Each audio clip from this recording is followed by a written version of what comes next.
search for a starting quarterback? Well, we've been individually meeting with every. We're actually this afternoon going to have our first staff meeting since the spring game. So everyone has kind of put their plan together and meet with guys. So and no new news. You saw how they played. I know Coach Day and Coach Meyer are gathering information. They're having their meetings. I know Coach is meeting with every kid this week, we as staff, and everybody's actually going out recruiting tomorrow. It's the first day we're hitting the road. So we hadn't, as a group, been physically discussed or any final terminate. They've all had good springs. You saw them. See how we move forward. Kevin, the cliche that if you have two quarterbacks, you have none, do you buy into that philosophy, or do you think that there's too much made of that?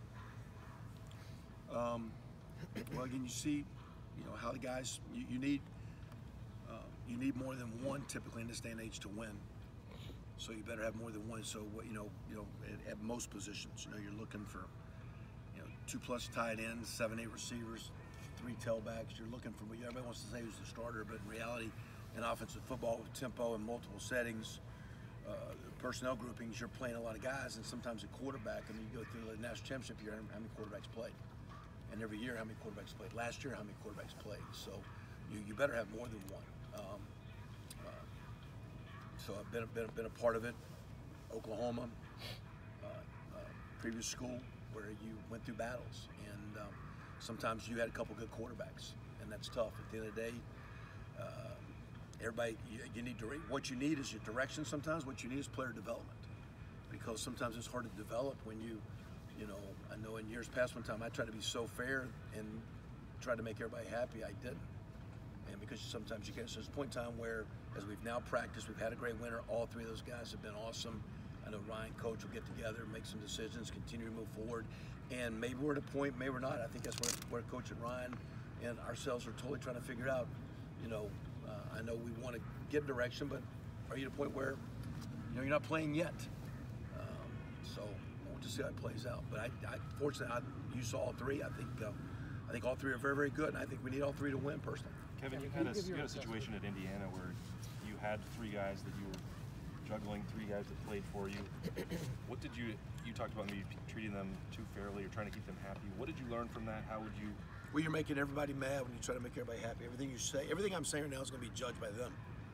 And basically, the way where you put your comma is going to be judged. And do you put an exclamation point? I mean, because they're judging everything, and we're to me, it was about who got the guy in the end zone. They were all great kids, all that kind of deal, and it's tough.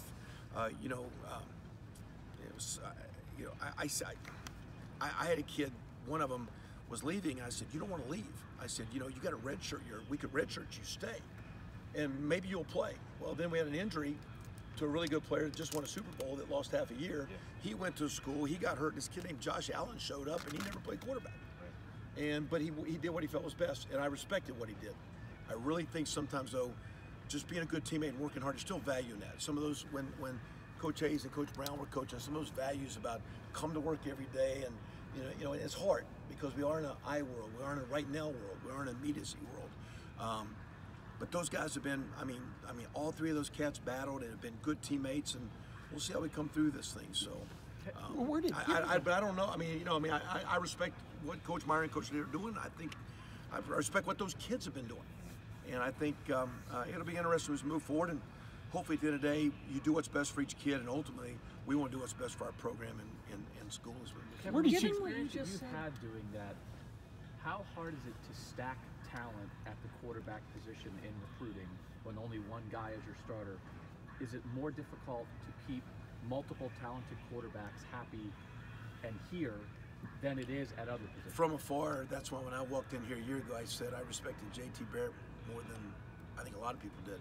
Because from afar, I respected the way he competed in a challenging situation.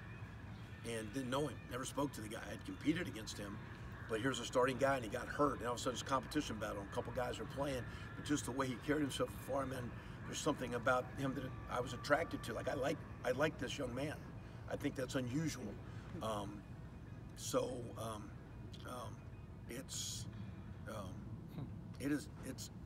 delicate, it's tough, and I don't know. Other than it also is what it is. So you say, can you stack it? It is fragile. It is fragile. Where did you see? And you can become very, very marginal. It can be fragile, and that's why at the end of the day, I think the way Coach Meyer and all of us are, we're going to be, and I think our kids, I think we're all going to be honest as they move forward together. And I think at the end, when you're transparent and honest, I think everybody can work together and make proper decisions, and individuals move collectively together, not, and the program, and everybody moves forward. Kevin, but when